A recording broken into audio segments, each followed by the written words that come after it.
আসসালামু আলাইকুম। আশা করছি সকলে ভালো আছেন।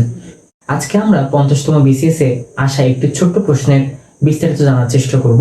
তো চলুন আমরা কথা না বাড়িয়ে শুরু করি। 50তম বিসিএস এ একটি প্রশ্ন এসেছিল, যে প্রশ্নটি ছিল এরকম: হর্ষ ই এর মাথার উপরের অংশকে কি বলে? অর্থাৎ এই যে এরকম লেজ বিশিষ্ট একটা চিহ্ন দেখতে পাচ্ছি, এটাকে আসলে কি বলে?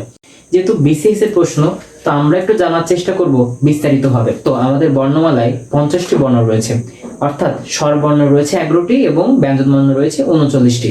এই টোটালি যে 50টি বর্ণ রয়েছে, এই বর্ণের ভিতরে এইরকম চিহ্ন বিশিষ্ট বর্ণ রয়েছে স্বরবর্ণের ভিতরে 6টি, এই হর্ষ ই ধরে, এবং ব্যঞ্জনবর্ণ রয়েছে 2টি। সেইগুলো কি কি? হ্রস্ব, দীর্ঘ, তারপর দীর্ঘ ই, ওই, ও, ট এবং ঠ।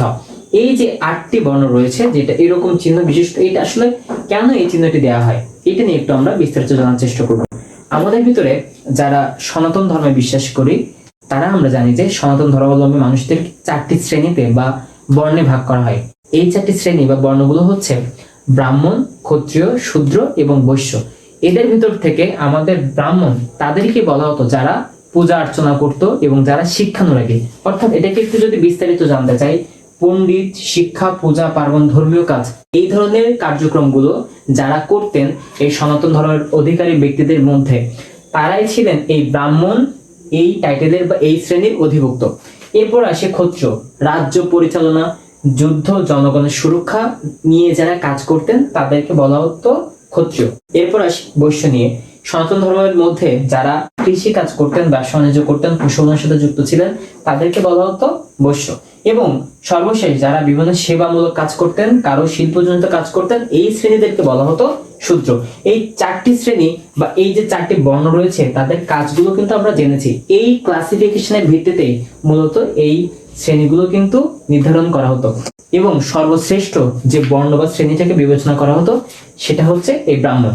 যারা এই ব্রাহ্মণ ছিলেন তাদেরকে বলা হতো পুরোহিত বা পণ্ডিত। যারা এই পণ্ডিত বা পুরোহিত ছিলেন, তাদের মধ্যে থেকে এই ব্রাহ্মণ শ্রেণীর একটা চিহ্ন হিসেবে তারা কিন্তু মাথায় টিকি রাখতেন, যেটাকে আমরা এরকম ভাবে অনেকে চিনি। যারা বিশেষ করে সনাতন ধর্মাবলম্বী তারা অনেক ভালোভাবে বুঝতে পারবেন বলে আমি বিশ্বাস করি। এই যে টিকিটাকে, এটাকে সংস্কৃত ভাষায় বলা হতো চৈতন। এই চৈতনের যে এইরকম যে চিহ্নটা, এই চিহ্নটা থেকেই কিন্তু মূলত এটা আসে। এই চিহ্নটির প্রবর্তক যিনি ছিলেন তার নাম ঈশ্বরচন্দ্র বিদ্যাসাগর। তার যে বহুল সমাদৃত বইটি রয়েছে, অর্থাৎ বর্ণ পরিচয় বই, তিনি তার এই বর্ণ পরিচয়ে কিন্তু এই চৈতনের আসার যে ব্যাখ্যাটা তিনি দিয়েছেন।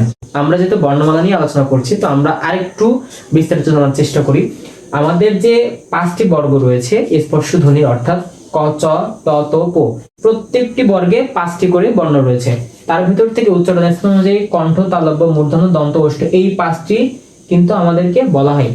এবং আরো যদি আমরা একটু বলতে চাই, এই যে টঠার ভিতর থেকে, যে টটাকে বলা হয় অল্প প্রাণ এবং ঠটাকে বলা হয় মহাপ্রাণ, এই দুটোকে আবার একত্রে বলা হয় অঘোষ। আবার ড, ঢ, মূর্ধন্যর ভিতরে অল্প প্রাণ, মহাপ্রাণ এবং মূর্ধন্যকে বলা হচ্ছে কি নাসিক্য।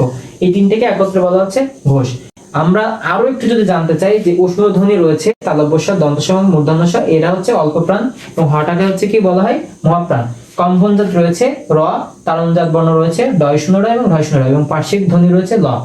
আমরা যেহেতু স্পর্শ ধ্বনি নিয়ে কথা বলছি, এই অনুযায়ী আরো কিছু কথা রয়েছে, যেমন ক আর খ বর্ণ, এই কটাকে বলা হচ্ছে অল্প প্রাণ এবং খটাকে বলা হচ্ছে কি মহাপ্রাণ। এই দুটোকে আবার একত্রে বলা হয় অঘোষ।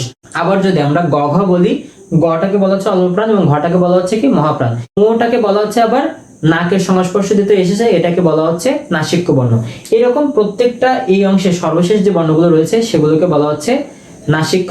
যেহেতু আমাদের বিসিএস এই ধরনের প্রশ্নগুলো এসে থাকে, আমাদেরকে একটু বিস্তারিত জানতে হবে। সো আজকের ভিডিওতে আমি আশা করছি আপনাদেরকে কিছুটা ধারণা দিতে পেরেছি। সো পরবর্তী ভিডিও দেখার আহ্বান জানিয়ে আজকের ভিডিওটি আমরা এখানে শেষ করছি। আসসালামু আলাইকুম।